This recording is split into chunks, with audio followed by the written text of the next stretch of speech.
மத்திய அரசு தமிழ்நாட்டை புறக்கணிப்பதால் நிதி ஆயோக் கூட்டத்தை புறக்கணிக்கிறேன் என வீரவேசமாக பேசியவர் முதல்வர் மு.க.ஸ்டாலின் என்றும், முன்பு வீரவேசமாக பேசிய முதல்வர் தற்போது நிதி ஆயோக் கூட்டத்தில் பங்கேற்க டெல்லிக்கு பறக்கிறார் என்று எடப்பாடி பழனிசாமி தெரிவித்திருக்கிறார்.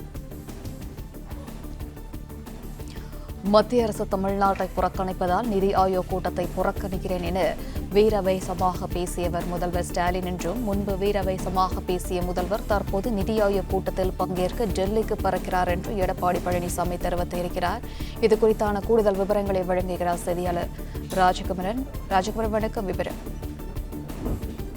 மத்திய அரசு தமிழ்நாட்டை புறக்கணிப்பதால் நிதி ஆயோக் கூட்டத்தை நான் புறக்கணிக்கின்றேன் என்று வீராவேசமாக பேசிய முதலமைச்சர் தற்போது நிதி ஆயோக் கூட்டத்தில் பங்கேற்க டெல்லிக்கு பறக்கிறாராம் என்று குறிப்பிட்டிருக்கக்கூடிய எதிர்க்கட்சித் தலைவர் எடப்பாடி பழனிசாமி, தமிழ்நாட்டு மக்களுக்கு ஒரு தேவை என்றால் டெல்லிக்கு செல்லாதவர் தன் குடும்பத்திற்கு ஒரு தேவை என்றதும் செல்லுகின்றார் என்று விமர்சித்திருக்கின்றார். அன்று 2Gக்காக அப்பா டெல்லி சென்றார், இன்று டாஸ்மாக் தியாகி தம்பி என்று குறிப்பிட்டிருக்கக்கூடிய அவர் வெள்ளை குடைக்கு வேலை வந்து விட்டதோ என்று கேள்வி எழுப்பியிருக்கின்றார். அது மட்டுமல்லாமல் எல்லாம் தம்பி படுத்தும் பாடு என்றும், யார் அந்த தம்பி என்றும் கேள்வி எழுப்பியிருக்கின்றார் எடப்பாடி பழனிசாமி. ஏற்கனவே டாஸ்மாக் விவகாரம் தொடர்பாக அமலாக்கத்துறை சோதனை நடத்தி கொண்டிருக்கக்கூடிய சூழ்நிலையில் அதில் தலைமறைவாக இருக்கக்கூடிய 2 பேர் திமுகவின் தலைமைக்கு தொடர்புடையவர்கள் என்கின்ற விமர்சனத்தை தொடர்ந்து அதிமுக சார்பில் முன்வைத்தார்கள்.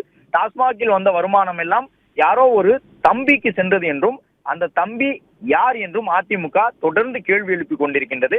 இந்த நிலையில் தான் அதனை சுட்டிக்காட்டக்கூடிய வகையிலே நிதி ஆயோக் கூட்டத்தை தொடர்ந்து புறக்கணித்து வந்த முதலமைச்சர் தற்போது டெல்லிக்கு சென்று மத்திய அரசினுடைய அந்த நிதி ஆயோக் கூட்டத்தில் பங்கேற்பதற்கு காரணம் டாஸ்மாக் தொடர்பாக அமலாக்கத்துறை நடத்தி இருக்கக்கூடிய ரெய்டும் தம்பி என்ற அந்த ஒருவரை காப்பாற்றுவதற்கான முயற்சியும் தான் என்று எடப்பாடி பழனிசாமி விமர்சித்திருக்கின்றார். மேலும் 2Gக்காக கடந்த காலத்திலும் இதே போன்றுதான் அவருடைய தந்தை திடீரென டெல்லி சென்றிருந்தார். இப்பொழுது வெள்ளை குடைக்கு வேலை வந்து விட்டதோ என்று முதலமைச்சரை பார்த்து கேட்கக்கூடிய விதமாக முதலமைச்சருடைய இந்த பயணம் இருப்பதாக விமர்சித்து அவர் இந்த பதிவினை வெளியிட்டிருக்கின்றார். விவரங்களுக்கு நன்றி ராஜகுமரன். பிளே ஸ்டோர் மற்றும் ஆப் ஸ்டோரில் இருந்து பாலிமர் செயலியை QR கோடு மூலம் பதிவிறக்கம் செய்யுங்கள். செய்திகளை உடனுக்குடன் பெறுங்கள்.